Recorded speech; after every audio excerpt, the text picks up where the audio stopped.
So in this video, we are going to explore how the pheromone diffuse itself. We know pheromone is a chemical.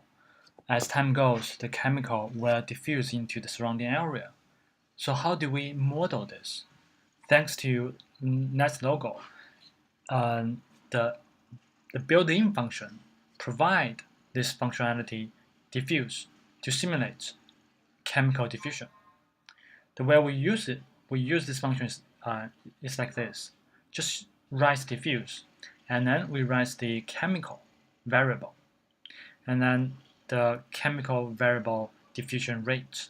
The rate itself is not a ratio, it is a number, it's a percentage number. So, for example, 50, 60, 80, and then divided by 100, and then as a whole, it is a ratio.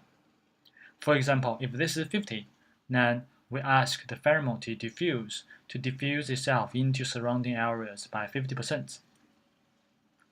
That's how we do it. We can take a look at its document. So basically the document says we will tell each patch to give equal share certain percent of the variable to its surrounding 8 neighboring patches.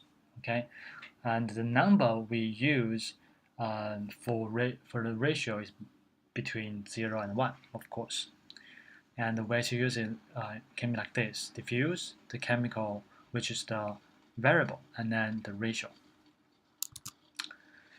So that's how we use it. Now we go back to the interface to see whether it works as we expected.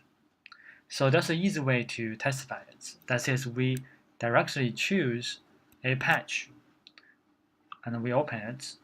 We know that the pheromone is 0. Now let's set it to 100.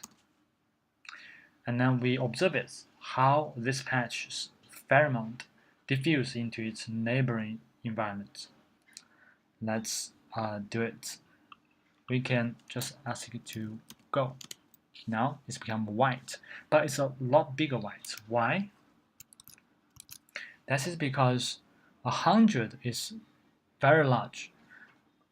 The green, the scale color of green is only set between the range from 0.1 to 5. So 100 is just too white.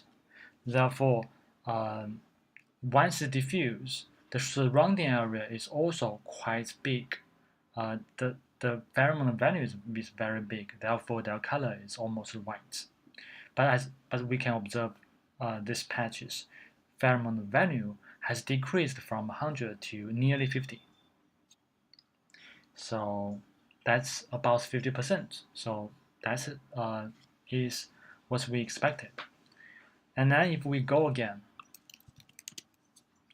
it's from 46, nearly 50, which is 46, 47, down to 24. It's not exactly half of 50.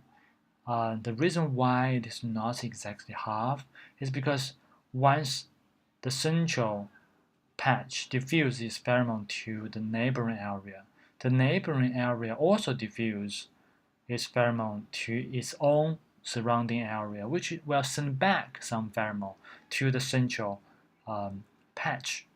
Therefore, the central patch pheromone will increase a little bit. It's not exactly 50%. Okay, so if we do it again, now it's 24.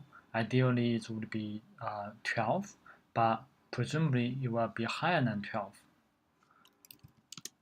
Yes, it's 14. So there must be some pheromone has been sent back from its surrounding area.